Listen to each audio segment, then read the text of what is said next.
অমাবস্যার রাত। ঘুটঘুটে অন্ধকারের মধ্যে নির্জন জঙ্গলের বুক চিরে 4 জন লোক এগিয়ে চলেছে একটা লাশের খাটিয়া কাঁধে নিয়ে। উদ্দেশ্য জঙ্গলের শেষ মাথার পুরনো কবরস্থানটি। লা ইলাহা ইল্লাল্লাহ মুহাম্মদ রাসূলুল্লাহ, লা ইলাহা ইল্লাল্লাহ মুহাম্মদ রাসূলুল্লাহ।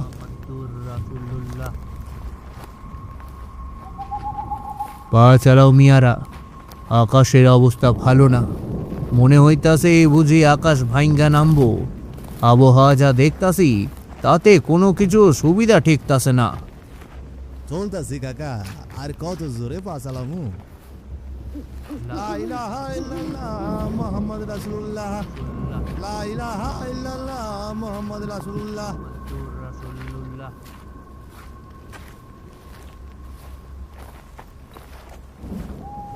লাশটা হলো রহিমপুর গ্রামের মাতুব্বর রফিক মণ্ডলের একমাত্র মেয়ে মিনতির।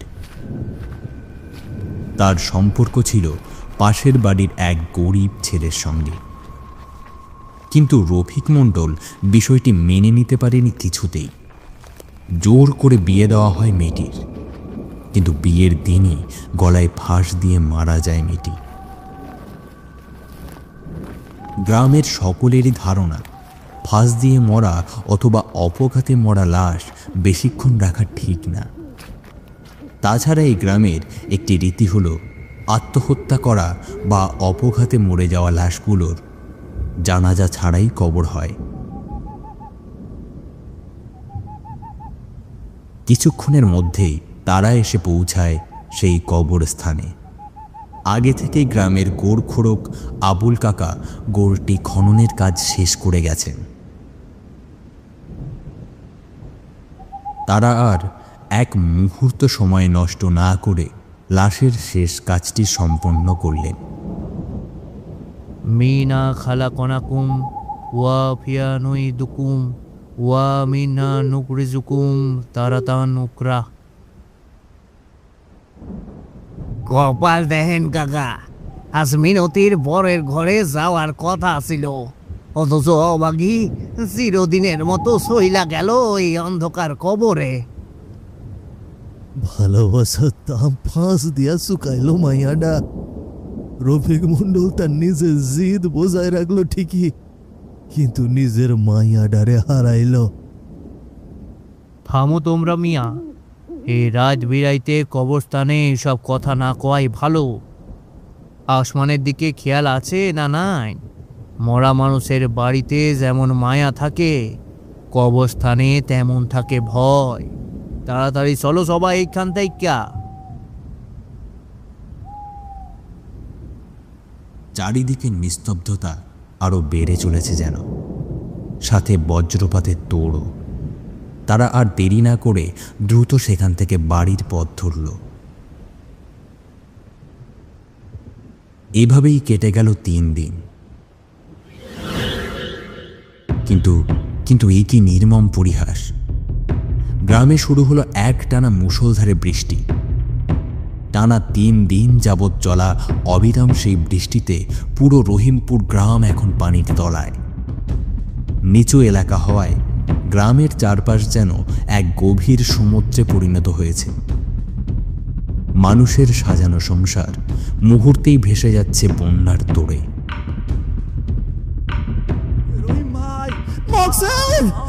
আরে তুই জলদি কর, নৌকা স্রোতে পেছনে আসছে না রে। বাঁচাও, রহিম ভাই, আমাকে বাঁচাও। আমি মরে যাচ্ছি গো রহিম ভাই। খোদা, খোদা, বাঁচাও, বাঁচাও, কে আছো বাঁচাও। আমি মরে যাচ্ছি গো রহিম ভাই, আমাকে বাঁচাও, আমাকে বাঁচাও। আমার বাচ্চা, হে খোদা, তুমি ওকে জীবিত রেখো খোদা। বাঁচাও, হে খোদা, রক্ষা করো খোদা, রক্ষা করো। চোখের সামনে যে এত মৃত্যু আর সহ্য হয় না। নিমেষেই তলিয়ে গেল পুরো গ্রাম। চারিদিকে শুধু লাশ আর লাশ। গ্রামের অধিকাংশ মানুষ আগে থেকেই গ্রামের উত্তরে অবস্থিত বড় উঁচু মন্দিরে আশ্রয় নিয়েছে, আর নিজ বাড়ি থেকে যাওয়া কিছু মানুষ আজ তলিয়ে গেছে বন্যার পানিতে, আর বাকি মানুষটা নৌকাটি নিয়ে চলেছে উত্তরের সেই মন্দিরে।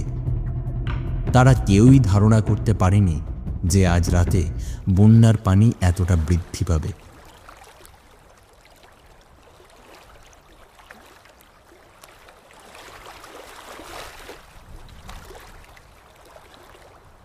নৌকাটি একটু সামনে এগোতেই নৌকা থেকে খানিকটা দূরে একটা অর্ধডোবা মৃত বড় গাছ চোখে পড়ল সকলেরই। নিঝুম রাতের অন্ধকারে জলে আধডোবা সেই মরা গাছটি যেন কলিজা কাঁপিয়ে তুলল সকলে। সেদিকে তাকাতেই তারা লক্ষ্য করল গাছের ওপরে থাকা মরা ডালটায় ঝুলছে মিনতির নিথর লাশ।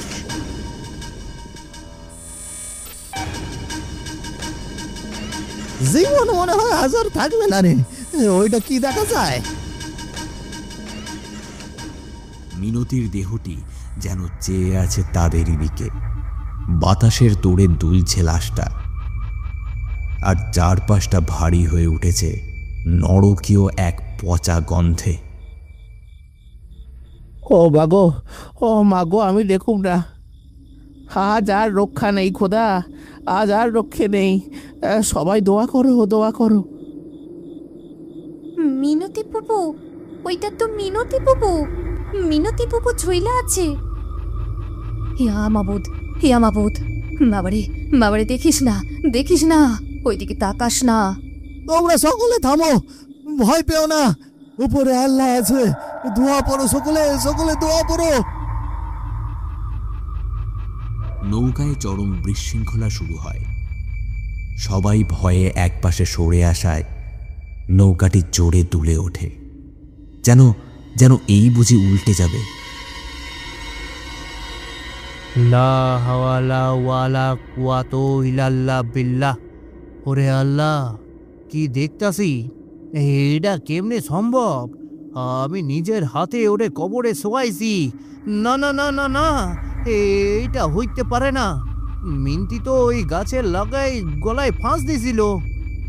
ওরে আল্লাহ রে, লাশ তো নড়তাছে। ওই মিনতি আমাকে সারাবে না গো। নৌকা ঘুরাও, তাড়াতাড়ি নৌকা ঘুরাও। লা হাওলা ওয়ালা কুওয়াতা ইল্লা বিল্লাহ। ইয়া আল্লাহ, কি হইতেছে এসব?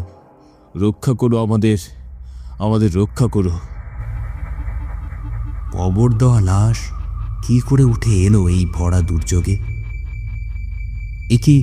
একি প্রাকৃতিক খেয়াল, নাকি অতৃপ্ত আত্মার দাও দাও করে জ্বলা অভিশাপ? মিনতির সেই স্থির কোটরগত চোখের দৃষ্টি যেন নৌকার প্রতিটি মানুষের আত্মার ভেতর পর্যন্ত কাঁপিয়ে দিল। বাতাসের সাঁই সাঁই শব্দ আর পানির ছলছলানি ছাপিয়ে এখন শুধু শোনা যাচ্ছে তাদের কলিজা ফাটানো রুদ্ধশ্বাস, আর্তনাদ আর বাঁচার আকুতি। চালাও চালাও, যান বাঁচাইতে চাইলে বইটা চালাও মিয়ারা, জীবন দিয়া চালাও। এইখানে এক মুহূর্ত থাকলে কেউ আজ তো ফিরতে পারবো না। আল্লাহ গো, আমাকে ওই বিপদ থেকে রক্ষা করো আল্লাহ। ইসমতের নির্দেশ পেয়ে সাথে সাথে আরিফ আর জুইলাস জান প্রাণ দিয়ে পাগলের মতো বৈঠা বাইতে থাকে। তাদের নিঃশ্বাস ভারী হয়ে আসে। মনে হয় অদৃশ্য কোনো শক্তি নৌকাটাকে ওই গাছের দিকে টেনে ধরেছে যেন। আরে ও কাকা, আরে নৌকা তো চলছেই না। মিয়ারা আল্লাহর নাম লইয়া জোরে টান মারো, মারো টান, আরো জোরে, সবাই মিলে। আল্লাহু আকবার, আল্লাহু আকবার, আল্লাহু আকবার। তারা সর্বশক্তি দিয়ে চেষ্টা চালানোর পর অবশেষে নৌকাটা চলতে শুরু করে।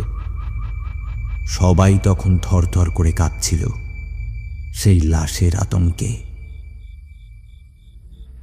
ওরে বাবা রে, ওরে বাবা রে, এই পাপের থেকে আমাগো বাঁচাও, দম বন্ধ হয়ে আসতাছে। ও আল্লাহ, মন্দিরে গেলেই বাঁচি। মন্দিরে কোনো পানি নেই। দীর্ঘ সংগ্রামের পর নৌকাটি মন্দিরের সিঁড়ির নিচে এসে থামে, আর সবাই নৌকা থেকে নেমে মন্দিরের উঁচু বারান্দায় গিয়ে দাঁড়িয়ে পড়ে। বাকি গ্রামবাসীরা মন্দিরের ভেতরেই আশ্রয় নিয়েছে, কিন্তু তাদের গা ভেজা থাকার কারণে তারা আশ্রয় নিল মন্দিরের বাইরের সিঁড়িতে। আল্লাহ রক্ষা করছেন, অল্পের জন্য নৌকাটা উল্টাই নাই। ওই মরা গাছটার কাছে গেলেই মনে হয় আর জ্যান্ত ফিরতাম না কেউ। তার উপর নৌকাটাও আটকাই গেছিল। কাকা, ওইটা কি আসলেই মিনতি ছিল? আমরা নিজের হাতে ওরে কবর দিয়ে আসলাম, মাটি কি তাইলে ওরে জায়গা দেয় নাই? আরে জঙ্গলও পানির তলায়, কবরও পানির তলায়, তাহলে মাটি খুইরা লাশ কেমনে বার হইল? আর ওই গাছ তো অনেক উঁচুতে। মিনতি কি আমাগো পিছু লইছে?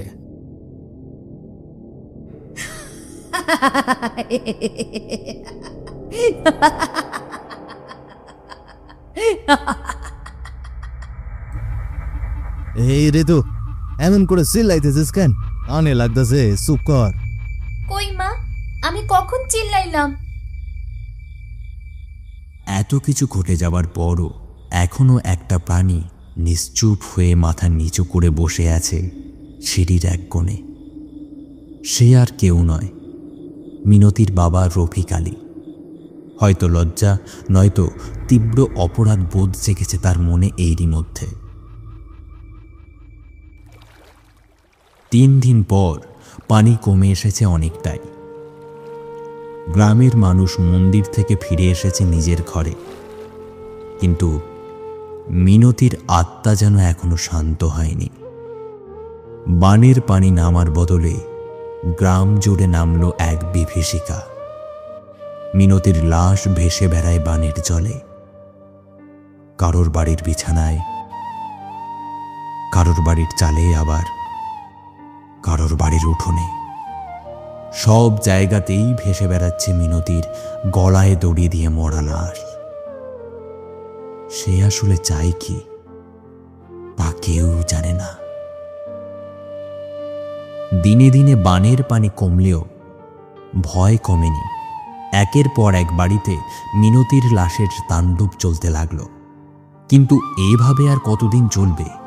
পুরো গ্রাম যখন মিনতির লাশের ভয়ে অতিষ্ঠ আর জীবন চরম ভোগান্তিতে, তখন গ্রামের কয়েকজন মুসলি আর ইমাম সাহেব মিলে এক আলোচনা সভায় বসে হেসমতদের সাথে।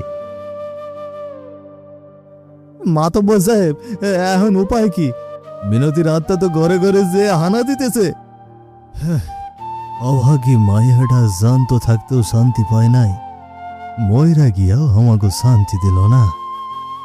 আসলে মিনতির জানা জানা পড়ানোটাই ছিল মস্ত ভুল। অপঘাতে মরলেও সে তো আল্লাহর বান্দা। ওর আত্মাটা অতৃপ্ত হইয়া ঘুরে বেড়াইতেছে। একটাই পথ, লাশটা তুলে আবার শরীয়ত মোতাবেক জানাজা দিয়ে দাফন করতে হইব। হ্যাঁ, ঠিকই কইছেন ইমাম সাহেব, তাই হইব। ইমাম সাহেবের কথা মতো সবাই রাজি হয়ে যায়। কথা শেষে সকলে বেরিয়ে গেলেও হেসমত একা একাই সেখানে বসে থেকে কিছু একটা বিড়বিড় করতে থাকে। চোখে মুখে জ্বলে ওঠে যেন তীব্র ক্রোধ। নিজের বানানো কঠোর আইনে নিজেরই কলিজা টুকরো জানাজা সেটা পাইলা না? ওই বদমেজাজি অহংকারী রফিক আলীর জিদি আজ মিনতির কবরে জায়গা দেয় নাই।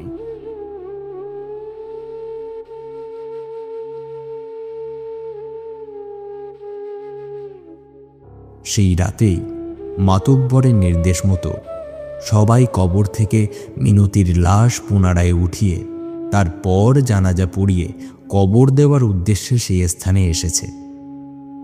বন্যার পানি তখনও পুরোপুরি নামেনি, কিন্তু মাটি সরাতেই সবার রক্ত হিম হয়ে গেল। ভেতরটা একদম খালি, লাশ নেই। কাকা, লাশ কই, লাশ কই? মাটি কি তাইলে লাশ গিলা খাইলো, নাকি মিনতি নিজেই উইঠা গেছে? হ্যাঁ, লাশ কই? এ কি, লাশটাই তো নাই, লাশটাই তো নাই। আল্লাহ, সকলেরে মাফ করেন। এবার কি হবে? পরদিন সকালেই পুরো গ্রাম তন্ন তন্ন করে খুঁজতে লাগলো মিনতির লাশ, কিন্তু কোথাও পাওয়া গেল না। হঠাৎ, ও হেসমত ভাই, পাইছি পাইছি, মিনতির লাশ পাইছি, তাড়াতাড়ি আসেন। অবশেষে পাওয়া গেল মিনতির লাশ। আসলে বন্যার পানিতে মিনতির লাশ উঠে আসে, আর তারপর তার আত্মা নয়, বরং তার লাশই ভেসে বেড়াতো গ্রামের মাঝে। এই কদিনের পানিতে মিনতির দেহটা ফুলে ফেপে উঠেছে। তীব্র পচা গন্ধে বাতাস ভারী। আহারে, এই সুন্দর মুখটা দেখার লইগা কত মানুষ পাগল আছিল। আজ পচা গন্ধে কেউ কাছেই যাইতে পারতেছে না। মানুষ বড় অসহায়। আহারে মিনতি। গ্রামের এক চিলতে শুকনো জায়গায় মিনতির জানাজা করা হলো। সবাই সারিবদ্ধভাবে দাঁড়িয়ে দোয়া পড়ছে তার জন্য। যথাযথ সম্মানের সাথে জানাজা শেষে মিনতিকে চিরদিনের মতো দাফন করা হলো। আশ্চর্যভাবে সেই রাত থেকেই বন্যার পানি দ্রুত নামতে শুরু করল। আকাশের কালো মেঘ কেটে গিয়ে পরদিন ভোরে সোনালি রোদ উঠল। রহিমপুর গ্রাম আবার শান্ত হল। মানুষ বুক ভরে দীর্ঘশ্বাস নিল। মৃত মিনতি যেন যাওয়ার সময়ে সবার সকল অভিশাপ আর হাহাকার সাথে করে নিয়ে গেল।